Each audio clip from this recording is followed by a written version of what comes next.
tu croyais que l'épisode précédent marquait l'enterrement de Soldier Boy, attends-toi à pire. Le 3e épisode de la saison 5 a jeté toute morale humaine à la poubelle. Vought n'essaie même plus de le cacher. On est en plein fascisme pailleté. Dans cet épisode, le mot limite n'existe pas. Il y a plus de tripes qui volent qu'à l'abattoir, et un patriote à 2 doigts de transformer la Maison Blanche en immense barbecue. Les boys, plus désespérés que jamais, brisent toutes les lois de l'éthique et de la physique pour essayer d'arrêter l'inévitable. Ce n'est pas un combat de héros, c'est un combat de rats enragés dans une impasse. Accroche-toi aux tripes, mets un like si tu détestes les super, et passons au résumé de l'épisode le plus diabolique de la saison. On commence, mais avant ça, cette vidéo est rendue possible grâce au club élite EN Minutos. Si tu veux faire partie de cette grande famille, clique sur rejoindre. Continuons. Le 3e épisode de la saison 5 démarre sur les chapeaux de roue, avec une action intense. Une équipe d'élite attaque une maison dès le début. Après avoir appris que l'endroit était une planque secrète de la CIA, l'assaut montre que le renseignement était erroné. L'endroit paraît inhabité, et il est rempli de vieux meubles recouverts de draps blancs. Alors que les agents fouillent chaque pièce méticuleusement, l'un des hommes est violemment projeté dans les airs, suivi d'une explosion de sang spectaculaire. 1 à 1, les soldats sont éliminés par une force surhumaine, bien trop puissante pour être arrêtés par des balles ordinaires. Au moment où l'un des survivants tente désespérément de fuir le chaos, on découvre que l'assaillant est Ryan. Le jeune homme élimine tous les présents avec un sang-froid absolu. Quand le dernier soldat le supplie de l'épargner, le garçon refuse, affirmant qu'il ne peut permettre à quiconque de savoir qu'il était là, puis l'exécute avec sa vision thermique. À cet instant, la scène change radicalement pour nous présenter une vidéo en hommage à Soldier Boy. Dans cet hommage, tous les membres des 7 participent, y compris Homelander, qui remercie publiquement Soldier Boy pour son patriotisme et le sacrifice qu'il a fait pour la nation.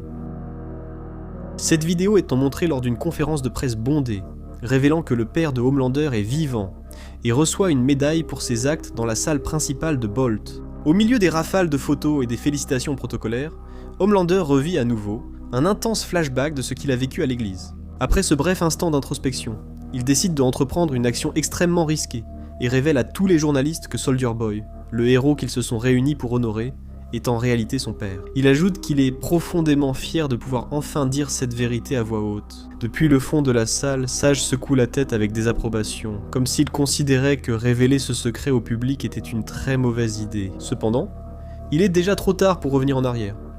Dès que les journalistes quittent les lieux, Homelander tente de confronter son père.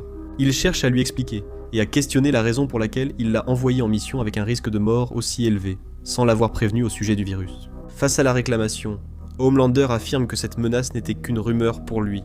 Il affirme avec fermeté qu'il n'aurait jamais risqué sa vie s'il avait su que cette arme biologique existait réellement à ce moment-là. Il le supplie de se concentrer sur l'essentiel.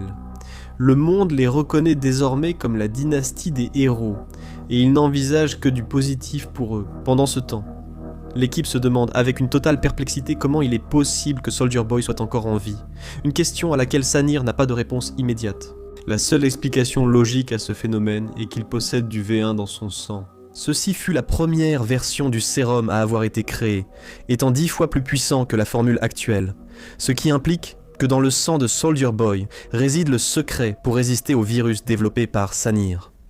Sur les milliers de cas où cette substance a été testée, seuls 5 sujets ont réussi à survivre, et selon les informations que Sage possède jusqu'à présent, il est le seul encore en vie.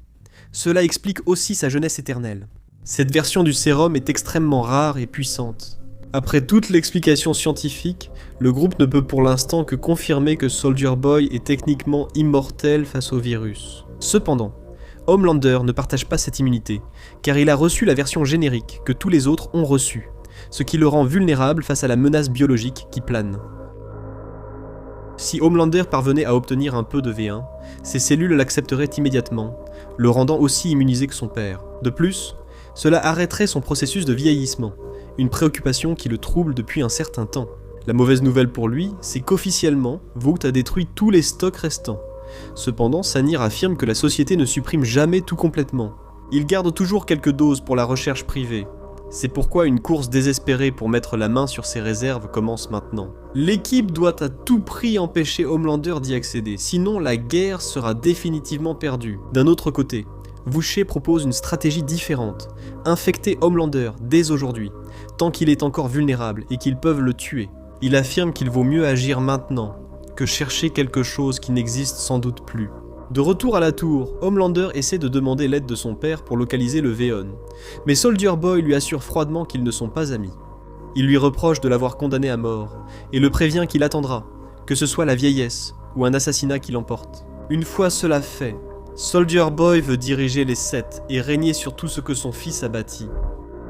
Après avoir lancé les mots pathétiques et inutiles, Soldier Boy quitte les lieux, laissant son fils profondément bouleversé et extrêmement contrarié. À partir de ce moment, ses actions futures deviennent un véritable mystère. Pendant ce temps, il décide de se rendre dans un endroit où il soupçonne qu'il pourrait y avoir des informations cruciales sur le Vhéon. À leur arrivée, il rencontre Zoé, prête à les attaquer avec ses appendices buccaux. Stan Edgar intervient et précise que la violence est inutile, car il souhaite juste discuter. Il avertit cependant qu'il attend une bonne raison pour fournir des informations à l'équipe de l'homme responsable de la mort de sa fille. M intervient et lui explique que peu importe ce que Butcher a fait dans le passé, ils sont tous plongés dans la même misère. Si Homelander obtient le sérum et devient immortel, le monde sera fini pour tout le monde, sans exception. Convaincu, Stan les invite à entrer.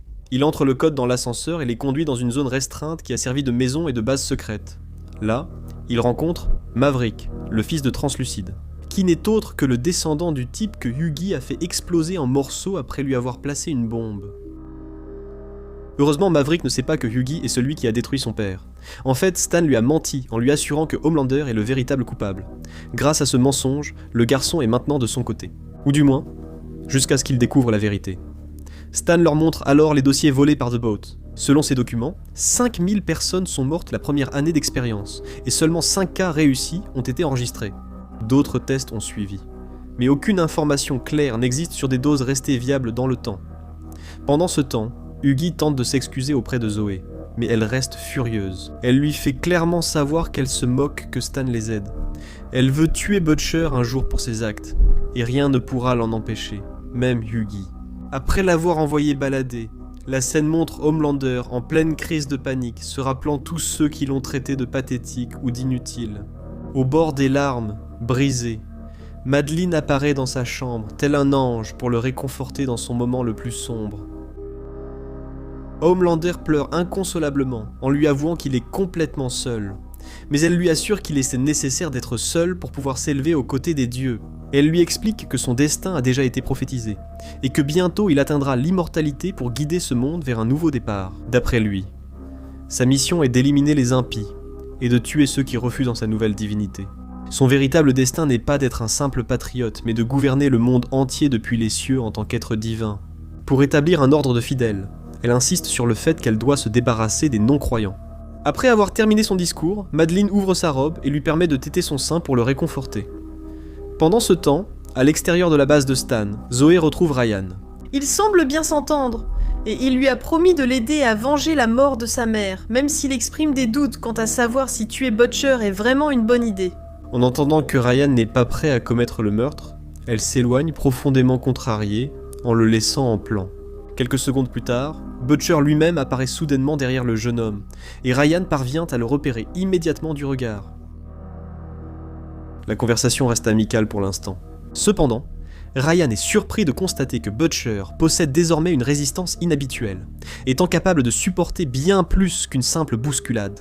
C'est pourquoi il décide de reporter toute confrontation. Butcher lui dit qu'il peut le détester autant qu'il veut, mais insiste sur le fait qu'il doit reconnaître qu'il n'est pas entièrement le méchant de cette histoire. Dans l'intention de lui proposer une alliance, Butcher emmène Ryan prendre un verre et lui explique son plan, qui est assez direct. La stratégie consiste à ce que Ryan appelle son père, et au moment où celui-ci apparaît, il lui jette le virus directement au visage pour régler le problème une bonne fois pour toutes. Butcher remarque sarcastiquement que tuer son père a un aspect poétique, admet que c'est une mission suicide et promet de rester pour le soutenir.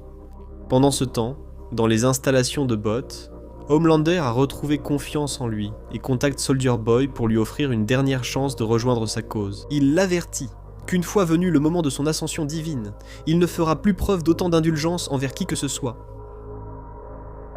Non loin de là, Deep voyage avec le groupe et une femme chauve, dotée d'une imagination débordante. Franchi et Chimique voient la camionnette, mais préfèrent la laisser passer pour se concentrer sur le décryptage des documents chiffrés.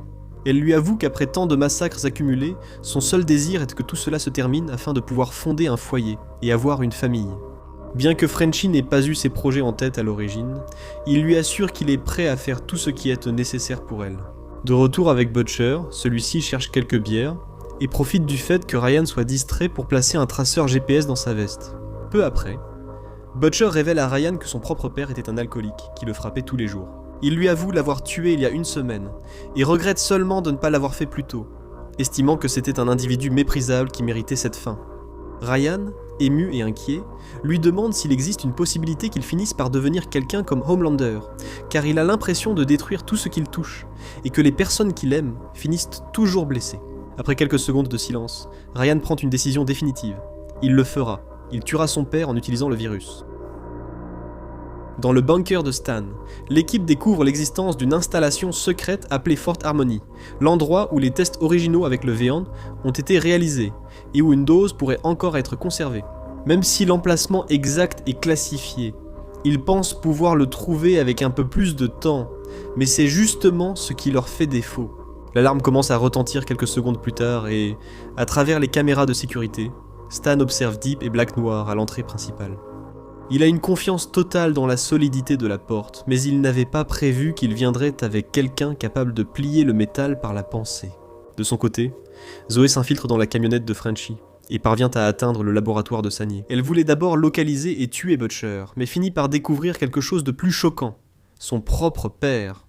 Il n'en croit pas ses yeux de voir sa petite devant lui, et il se montre immensément heureux de la revoir. Cette réconciliation est exactement ce dont elle avait besoin pour guérir. Cependant, peu de temps après, toute cette agitation parvient aux oreilles de Frenchie. À cet instant, Sanier découvre toute la vérité. Butcher lui a menti en affirmant que sa fille était morte, et il réalise maintenant qu'il a lui-même tué sa femme. Sanier détruit complètement tout son travail en versant du chlore sur les doses fonctionnelles, tandis que Zoé l'aide à rendre chaque fiole inutilisable sans que le produit chimique ne l'affecte. À cet instant précis, Frenchie dégaine une arme et tente de les empêcher de partir, mais Kimiko intervient et leur permet de s'en aller. Elle croit fermement que Zoé a besoin d'une vie normale et qu'elle la mérite vraiment. Pendant ce temps, dans le bunker, les gars cherchent désespérément des armes pour affronter les supers, mais pour les trouver, ils doivent fouiller des dizaines de caisses empilées. Parmi le chargement, ils trouvent une boîte de cigares Havane, valant $1000 chacun, et MM ne peut pas résister à la tentation d'en prendre un. Alors qu'à la surface on entend la porte d'entrée se faire défoncer, Mem prend un moment pour discuter avec Stan. L'ancien cadre se souvient encore vivement du père de Memem. Il évoque cette époque où les 30 meilleurs avocats du pays ont dû travailler même pendant leurs jours de congé pour pouvoir l'affronter au tribunal. Pour Stan, le fonctionnement du monde est un mécanisme assez simple. Les entreprises ont l'obligation de croître et l'argent doit circuler sans interruption. Il affirme froidement que, même s'ils libèrent le virus et parviennent à anéantir tous les supers, autre chose viendra combler ce vide et le remplacera en très peu de temps. Tuer Homelander n'est qu'une minuscule pièce parmi un millier d'engrenages d'une machine qu'ils ne comprennent pas, mais ils sont tout de même prêts à donner leur vie pour cela. Au cours de la conversation, MM comprend que chacun a des rôles spécifiques à jouer. Stan lui avoue que, lorsque tout ce chaos sera terminé, il prévoit de revenir pour diriger Vought une fois de plus. Cependant, MM lui jure avec détermination qu'avant que cela n'arrive, il s'occupera lui-même de lui mettre une balle dans le crâne. Quelques secondes plus tard, l'équipe finit par trouver une caisse pleine de grenades, ce qui leur donne au moins de quoi se défendre face à l'attaque imminente. D'un autre côté, Homelander veut mettre les choses au clair une bonne fois pour toutes. Il exige que toute l'équipe de recherche scientifique se mette immédiatement au travail sur la formule du Veon. De plus, il ordonne à tout le monde de se concentrer sur la découverte de l'existence éventuelle d'une dose encore fonctionnelle, et il lui fait savoir qu'il ne veut plus recevoir de leçons, seulement qu'elle exécute ses ordres sans délai. Avant qu'elle ne puisse lui parler des risques ou de la nécessité de faire des tests sur des animaux, Homelander lui ordonne d'ignorer tous ces protocoles et d'utiliser les partisans de Starlight qu'ils retiennent dans les centres. Il dit froidement que ces gens doivent être utiles d'une façon ou d'une autre.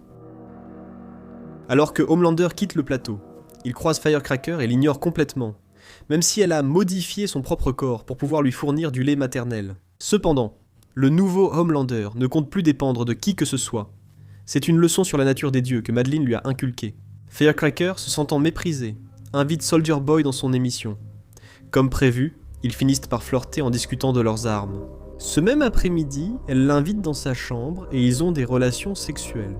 Une fois qu'ils ont terminé, Soldier Boy lui demande avec étonnement si le fait que sa zone intime soit rasée est dû à une maladie, ou si Homelander lui a demandé de ressembler à un bébé à cet endroit-là. Elle lui dit que bien des choses ont changé depuis qu'il était un bloc de glace, et lui demande malicieusement s'il est prêt pour le second round.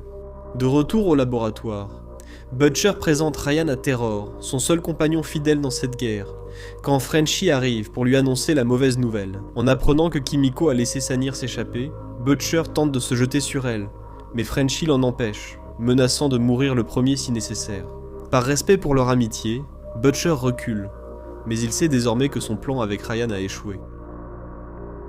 Le garçon se demande ce qu'ils vont faire, mais Butcher n'a pas de réponse. Lorsque Ryan le presse pour obtenir une explication, Butcher change radicalement de ton et lui lance qu'il n'est qu'un gamin stupide qu'il a essayé de manipuler pour tuer son père, ajoutant qu'il n'a pas le temps de gérer son immaturité en ce moment.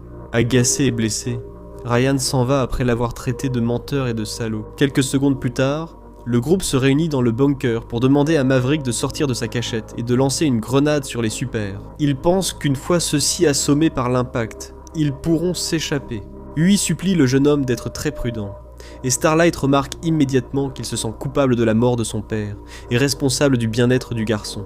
Elle estime cependant que cette attitude n'aide pas dans une situation aussi critique, et elle lui reproche que son comportement faible devient de plus en plus inutile et qu'il est temps qu'il arrête d'essayer d'aider par sensiblerie et qu'il soit vraiment utile. Starlight essaie de garder son calme pour comprendre la situation, et à travers les caméras de sécurité, tout le monde observe comment la grenade flotte très près des intrus.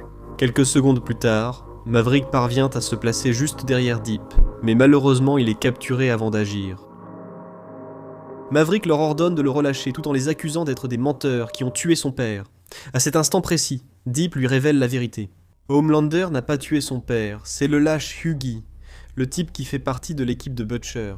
Deep le jure sur l'océan qu'il dit la vérité, et, quelques secondes plus tard, un Maverick dépité leur donne le code d'accès aux installations. C'est le moment de fuir, mais Stan les trahit de façon inattendue, les laissant piégés derrière une imposante porte blindée. Malheureusement, Black Noir attrape Stan et le conduit jusqu'à la camionnette. Deep choisit une autre voie pour lui-même et jette une grenade à gaz sur le siège du conducteur. Lorsque les deux sont profondément endormis, Deep jette Black Noir hors du véhicule et emmène Stan pour s'attribuer tout le mérite de la capture. Pendant ce temps, les autres affrontent Savage seuls. En raison du faible niveau d'électricité dans l'enceinte, Starlight ne peut pas utiliser ses pouvoirs. C'est alors que MM apparaît, et en travaillant ensemble, ils parviennent à le mettre KO. Non loin de là, Maverick confronte directement Hughie. Il comprend maintenant pourquoi l'homme a été si gentil. La culpabilité d'avoir tué son père le ronge. Il l'avertit qu'une fois mort, ce ne sera plus un souci. Maverick frappe Hughie de toutes ses forces. Profitant des ombres, il lui inflige pas mal de dégâts. Hughie tente de se défendre avec un club de golf, mais il est presque impossible de frapper un ennemi invisible. Le garçon projette violemment Hughie dans tous les sens jusqu'à ce que, soudainement, le super qui a défoncé la porte d'entrée apparaisse. L'intrus pointe Hughie du doigt, puis serre le poing avec force. En un instant, une énorme explosion de sang se produit, comme si un corps avait explosé immédiatement. Starlight apparaît derrière le type chauve et le tue en lui brisant la nuque. Lorsqu'elle regarde la grande flaque de sang, elle découvre avec soulagement que son bien-aimé est indemne. Celui qui a explosé, c'est Maverick, car il se trouvait juste devant Hughie lorsque l'autre a utilisé ses pouvoirs. Bien qu'il soit complètement couvert de tripes et de sang, Hughie va bien physiquement, même si elle prend très mal le fait d'avoir assisté à la mort d'une personne d'une telle cruauté. Loin de là, Ryan réussit à faire sortir son père de la base. Homelander se montre très heureux de partager ses plans pour devenir immortel et exprime son désir d'avoir son fils à ses côtés. Cependant, le garçon lui demande s'il a vraiment abusé de sa mère, et en détectant dans le cœur de Homelander qu'il ment, il lui tire dessus directement avec sa vision thermique. L'homme essaie de dialoguer avec son fils, mais le garçon est entré dans un état de rage meurtrière et l'attaque de toutes ses forces. Cependant, Homelander lui signale froidement qu'il lui manque encore la force et la conviction pour lui causer un réel dommage. L'affrontement se conclut par une luxation de l'épaule pour Ryan, tandis que son père le frappe sans pitié à plusieurs reprises au visage. À chaque coup que Homelander assène à son propre fils, le visage du jeune homme saigne de plus en plus jusqu'à être complètement défiguré. Malgré cela, l'agression continue jusqu'à ce que la scène s'achève dans un fondu au noir. Pendant ce temps, à la base, l'équipe fait le point sur tout ce qui a mal tourné. Ils ont perdu la garde de Stan. Maverick est mort, et Sanir s'est enfui avec toute possibilité d'obtenir d'autres échantillons du virus. De plus, ils ignorent où se trouve précisément Fort Harmony. La seule information encourageante est que Frenchie a une légère idée de l'endroit grâce au nom d'une forêt où ils avaient auparavant trouvé un groupe d'enfants morts à cause du virus. Quelques secondes plus tard, Starlight décide de partir et demande à Huggy de ne pas la suivre. Confuse par les récents événements, elle veut les digérer seule. Quand il essaie de la soutenir, elle le repousse avec ses pouvoirs et s'envole dans le ciel. Dans le cas de Homelander, il reste assis, le visage encore couvert de sang, lorsque Deep apparaît soudainement avec un cadeau inattendu. Il lui a amené Stan Edgar. Au même moment, Butcher retrouve enfin Ryan, même si à cet instant précis, on ne sait pas vraiment si le jeune garçon est vivant ou mort. Homelander procède à étreindre Stan avec une intensité troublante et il renifle ses cheveux avec insistance. Ensuite, il lui avoue qu'il est vraiment content de le voir, et lui assure qu'ils ont beaucoup à discuter concernant l'avenir qui les attend tous les deux. Heureusement, lorsque Butcher s'approche suffisamment du corps de Ryan, le garçon commence à montrer des signes de vie, ce qui représente une excellente nouvelle, du moins pour le moment. C'est avec cette aura d'incertitude que se termine l'épisode de cette semaine, laissant de nombreux conflits en suspens et des intrigues non résolues, qui devront trouver une issue dans le prochain épisode. La tension entre les protagonistes atteint son paroxysme, alors que les alliances se rompent et que de nouveaux dangers surgissent dans cette guerre qui semble interminable pour tous.